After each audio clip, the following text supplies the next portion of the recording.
Hey folks, this is Lucid and welcome back. We are going to be playing with Lemuria again. It's turn 51. And I've got an interesting turn for you, I'm not going to lie. So Atlantis, they did some cool stuff, you know, but then I think they lost a little interest in the game. And they stayed last turn. So, anyway, this turn they're back, muddling together what they can to defend their throne. And we can see they send a bunch of Tupelax at me. We have one, and then, unfortunately, I get my Sorceress, and then they lose that one. Wait, so let's keep track. Tupelax, we'll count this as a win. It doesn't matter whether I kill him. So Tupelax 1, Tupelax 2, Defenders 1, Tupelax 3. This is Defenders 1 because it's a scout. That's what he's there for. So Defenders 2. And then this is Defenders 3, so it's 3 to 3. And then 4 to 3. So he got 4 to 3. And then we found, guys, Tower of the Iron Order enables recruitment of Iron Adepts. Now, what is so special about this? Well, it means we can do Crystal Gear without my Pretender. And it also means we can teleport around Army of Goldcasters. And it also means we can cast Army of Gold really easily, which we are hauling ass up for. We're going to finish Thumb 5, give us a Mind Hunt, and then right on up to Alt 9. Now, that's not many turns away at 1700 research. And plus, it gives us 4 gems. Holy shit. That's why you keep site searching. You never know. I get pinged by a scout. Where is he pinging me? Oh, that's an Arco scout. So I guess Arco might have lost this turn. Did that happen? No. Sometimes when this happens, they've lost. I guess they win AI or something. I don't know. Shadow Tribune. Okay, so we win this battle. We are raiding Atlantis. We raid Calum, are successful. We raid Cetis. I actually decided to attack one of Cetis' provinces that led to a throne this turn. And then here we successfully attack Calum. And then here we can see this is Cetis actually breaking out of his city. And with that, I think we're getting... Oh no, we still have more. Here we're attacking the Necromancer, the indie faction. He's got a Bane Lord. He's got this Robe of Invulnerability, which would be kind of nice to have. I mean, it's kind of also worthless on my nation, but... Because if it has magic weapons... I mean, if it doesn't have magic weapons, we don't need a Robe of Invulnerability. Now, we wanted to have a lot of these guys on advance and cast spells. And that was primarily so we would have a chance at converting some undead. And you can see we got the Bane Lord and one of the Banes. So, that's okay. We lost some stuff, but, you know, that's... a lot of what we lost was this these dispossessed spirits, so... all is fine. Yeah, we get attacked by an Arco Scout, and... so okay, we're now in the fort battles. Oh, right, I think this is a fort battle. So here's Gas Army. This is a big, scary army. He's got a bunch of gibbers.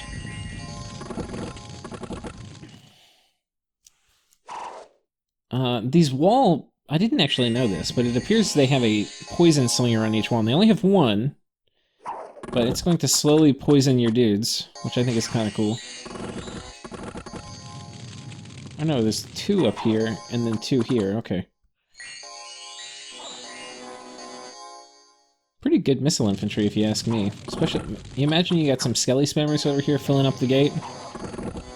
I guess if you have poison resistance, though, it does nothing, but that's kind of the same with archers if you get arrowfinned. Anyway, not much to see. And then here we have our grand battle with Atlantis. So, Atlantis does not ride out. But what Atlantis' approach to this was, let's assassinate as many people as we can, then we'll have the battle inside the fort, where if we assassinate enough people, he won't be able to bring a lot of his army. We see them all grouped up. Looks like he's trying to buff them. Though it could also be he put very little effort into it and just put them in a blob.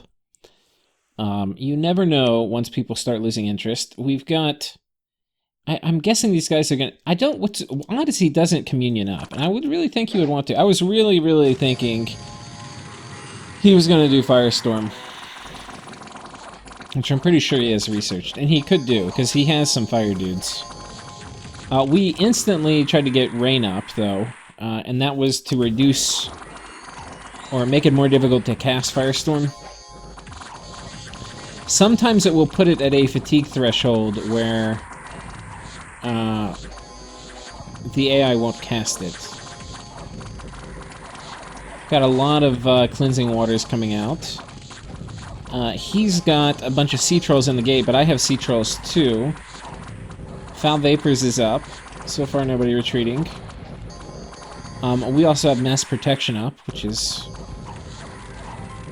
you know, good for us. It's got a green lion. That's kind of cool.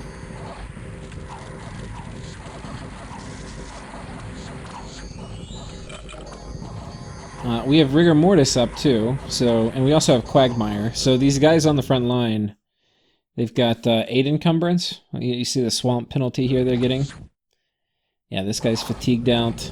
All these guys are probably pretty fatigued out. They're swinging their swords on the front, yeah. Oh, it's kind of a mix. They're not really fatigued out. There's some of them are, but I wouldn't say the majority are. I can't tell if these guys are retreating or why they're holding this line like this. Maybe they're trying to get these guys up here and run up the flank.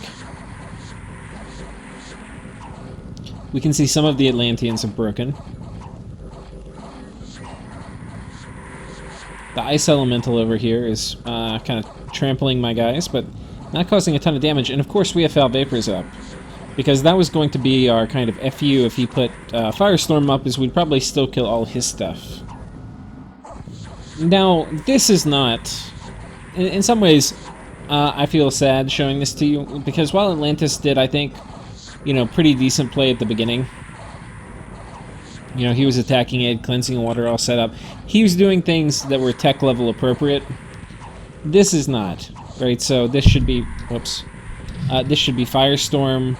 This should be, like, it's not even, it's turn 50, so it's a little early for Flames from the Sky and stuff, but, you know, Firestorm, Wailing Winds. Wailing Winds makes these fights really hard, and he doesn't have it up. And these are all things that you expect from Atlantis. Now I would have lost if he put up Firestorm, because I did Mass Protection. But I probably would have killed most of his army too, because everybody now has a fair amount of poison stacks. I don't know if there's any way to tell. But... yeah. Somebody's casting Drain Life. Oh, this guy. Who do we even have up here? Who is this? Kermode Bear? Just spamming out Drain Life, sniping these guys.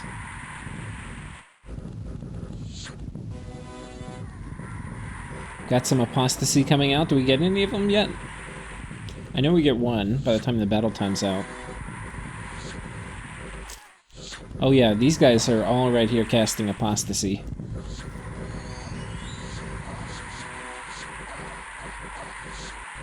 Yeah, we got one of them right here. Just at the last second, too. He almost dies. Survives at 8. So... if he put a Firestorm, I don't think there's a doubt in my mind that we would have lost. And I think that's something that you would expect at this point. Anyway, it was still a good battle. You know, lots of evocations, lots of cleansing waters. And it's possible he didn't go that... he had some other research objective, because I'm not sure he has Evocation 7, I just know he has Evocation 6. So, anyway. And Yeah, so that was this battle. We took the fort. We found Earth Boots and Staff of Elemental Mastery. This actually is clutch because this means we can climb the air ladder if we need to. So we can do with it a Queen of Air Elementals, most likely. We'll see if I can actually get one. I'm not sure if I can. Here, we also... I didn't mention this last episode, but I went back and changed turn. I put a bunch of people on top of this fort. It's possible even I'm missing an episode. I went back and looked at my turns. I don't know.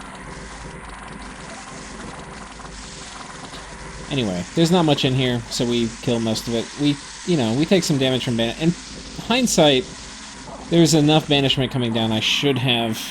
You can see I lost a fair amount of troops, 60. This is worth putting up anti-magic, and I probably had the tools, I just didn't. Okay, so anyway, we took that fort, and then events, earth gems, water gems, alteration rituals are cheaper, and the Necromancer was defeated. This happens when, any player kills him, there's a worldwide event. Okay. So let's take a look at the map. Let's start over here with Atlantis. Atlantis is in big trouble. They've got a fair amount of people still in their capital, but they've lost all their armies on this front. The throne is now mine, so we will need to go about upgrading it too. But it's possible I could win next turn. I took this out, so... Yeah, so I took this out, which means we probably are going to have access with my entire army to this underwater province. There potentially could be some problems. Sorry, I've got a bit of the yawns. There could be problems. One is, and this is the sort of thing you have to expect with a player like this, Calum or Gath. I don't know. I imagine they do. Okay, so...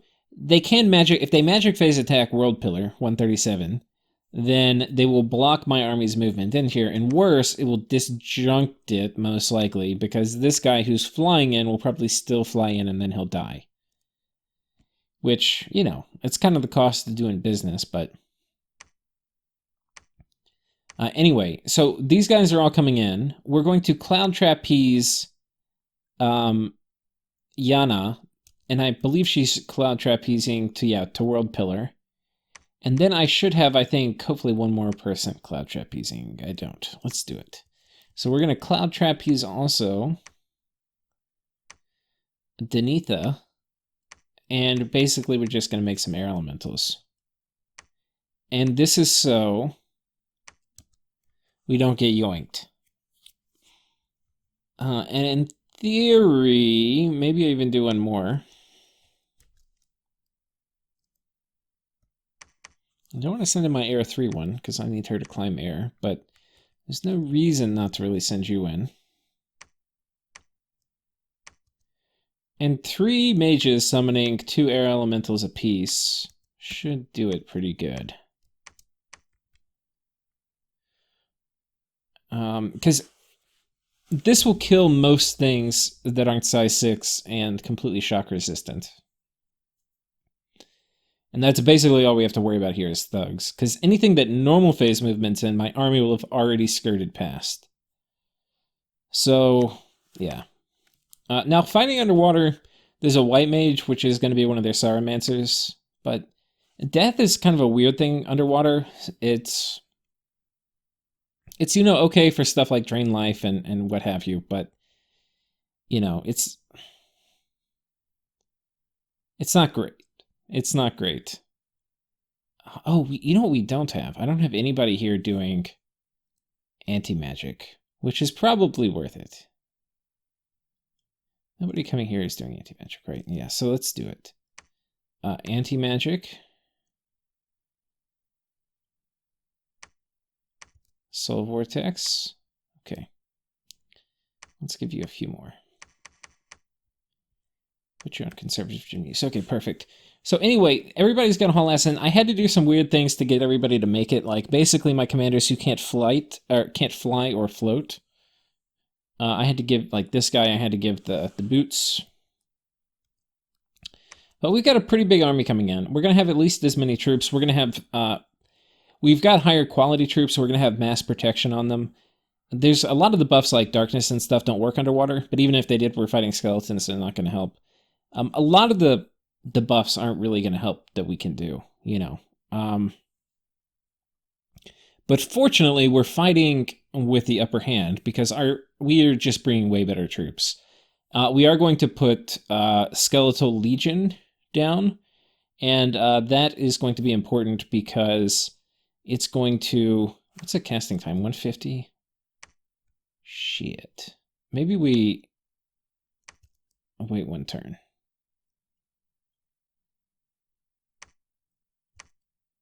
Skeletal Legion. Okay, so... That's going to reduce... I don't want this guy to get diseased, so I'm going to let it go up after anti-magic. Just give him a better chance of not getting diseased. But anyway, Skeletal Legion's going to half the incoming damage from pierce attacks, which, if you look at it, most of these guys have spears. So that'll be good.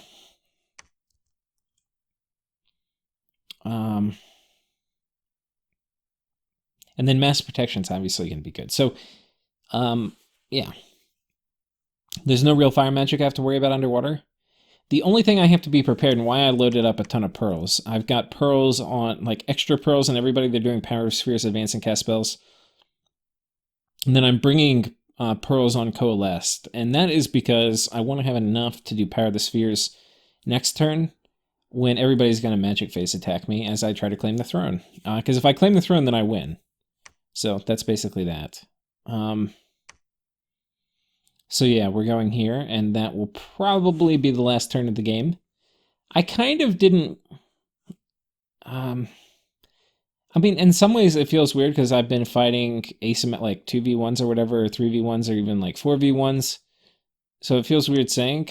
But I feel weird ending it because I feel like the game's been a little too easy to this point. I wanted to show you what it was like. I mean, either to have a really big Kalem battle. We had a couple... and we had some good Atlantean battles, but I don't know. Maybe if we fought Gath, I would feel better ending it. But I feel like we're a little bit sneaking this one out before everybody gets a chance to fight me. So I don't know if this counts as a rush, because everybody knows I'm doing it. Like, Kalem's told me I'm about to do it, and then I think everybody kind of has, and everybody's at war with me, but yeah. Anyway, I think that... that's mostly it. We're going to go ahead and move this army here. We're going to go try to take this. Kalem, I'll let them fiddle around. They lost they lost that white mage thug they had over here. I magic phased attacked and killed him. And then yeah, they haven't been super active. Oh, one other thing I'm doing. I am going to kill, and this will be good to talk about. So there's a little cat and mouse thing going on where it's like he needs to get his guys out, because if I magic phase attack him, then, you know, I can kill whatever. So basically my ghost raid, they're going to kill whatever PD he has there. But if I run into his birds will kill my ghost. So it's like rock, paper, scissors. But then, if these guys are ever out exposed, I'm going to magic phase attack a thug on top of them and kill them. And so the cycle continues. So anyway, we're going to continue that cycle here with Daikon teleporting on top of these happy idiots over here. And with doing that, we will... Anyway, it'll make it more difficult for him to counter-raid us, because he's going to be very hesitant about what he takes back with provinces, and at that point it might start making sense for me to put more PD, and the game will evolve. But anyway, we're trading, like, this is working out for me. So Kalem's a nation that, you know, quote-unquote counters me, and this is played by a very good player. But anyway, you can see it's not really working out, because he conquered, like, he raids me, he gets nothing. I raid him, and I get, 86 income. I'm not tracing income here, but I will next turn when I attack here. He hasn't been magic phase attacking these guys, so I will move him normal phase this turn. But yeah, that will give me raid income here. And then, Like here, we took this from him. We got 3 gems and 50 gold.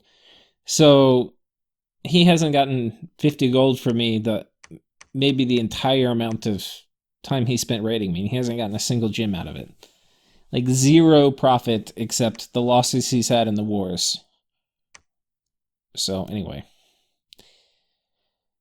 But, you know, it's actually not very... It's fun being Lemuria. It's not a ton of fighting Lemuria because you really get nothing out of it. Like, it's just a bunch of pain and misery. So that is the other reason I'm kind of going to end it, is I think everybody is getting to the point where they're about ready to get off the ride. So we'll do what we can to go ahead and end it. I think Gath and Calum have a chance at winning.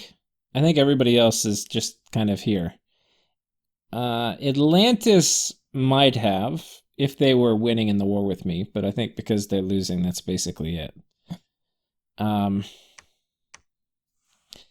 yeah, the other thing is we've got a pretty big group of dudes here on top of Sethu, and he's kind of building up folks here, so I don't know if he's going to come clear me off. He might, because I'm being a little cheeky, because this kind of was his... But anyway, he hasn't taken it for like 6 turns, and he's busy eating Satissa's stuff, so what are we going to do? But it's highly likely Gath tries to attack me anyway, so we'll let him do what he's going to do. Oh, I do need to change the script for this guy. So this guy should be doing Vince Song.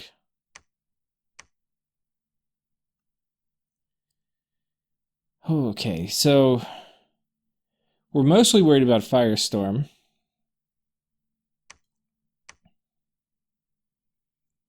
So I'm trying to think what that would mean for our... I guess we just... He could definitely use some fire armor so that he doesn't die. And then I think it's worth doing... And we don't really need Unholy Blessing. We need to do Power of the Spheres, and then... He has 50% Dark Vision. I think it's still worth doing Darkness. Get a 3 stat penalty.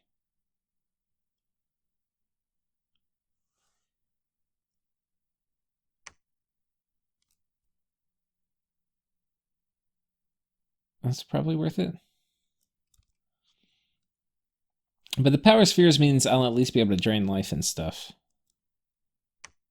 And Soul Slay. The other thing for this turn, I can't believe I almost forgot it, is we're going to be putting up Well of Misery. So that will be happening. The total amount we can put in is 215, which I think is a good number. It's enough over 200, where if somebody cast it at 200, we would definitely be knocking them out.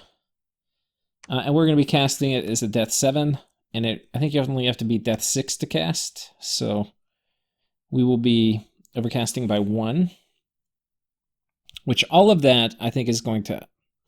I'm pretty sure we get it. And because this is the 3rd time it's being stolen, everybody's going to be a little depleted of death gems. So that will feel good. That will feel good. We also... What else could we steal? Eternal Pyre. We are half owner in that. We don't need to steal it. These 2 I don't care about, and Mother Oak I don't care about. So yeah, there's not much else. We potentially, if Earthblood Depot goes up, we have a shot at stealing it too. We'd have to basically make a play immediately. Because we'd be, what, Earth 5? Oh, we don't have it researched yet, so yeah, that's not really in the cards. We need to be Earth 6, which I don't think we can get to. I need to, like, Blood and Power into a Bloodstone. Or do a King of Earth Elementals. We could try to do that this turn.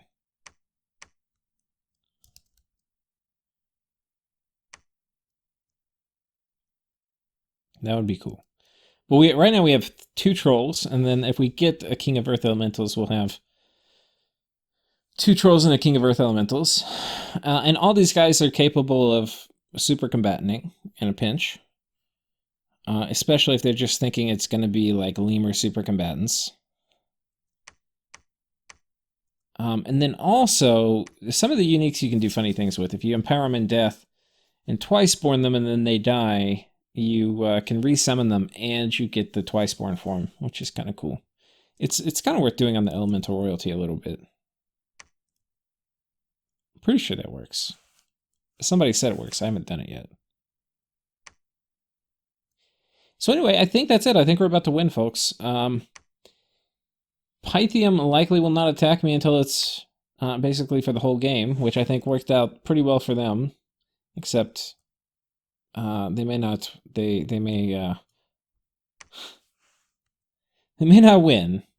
You know, they have lived and thrived and made a land of very happy Pythium people with lots of revelers and heretics, but no W. But I don't know. It depends. I have no idea what they're doing next. But controlling all these globals, there's something that's bad that could happen. They could next turn can be crazy. They can teleport in tarts, do a bunch of other stuff. So we'll have to. You know what I should put on Coalesced? I should give him one of these for tarts. We'll send him into action. I don't want him on attack closest in the main fight against Satis, because he may get dusted. But next turn, when we're primarily worrying about teleporting thugs, I think it does make sense to have him go in.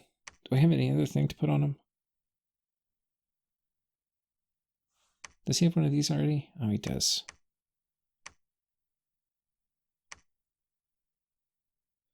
If there's a Queen of Air Elementals coming in, this would be good. Okay. So anyway, he's coming in.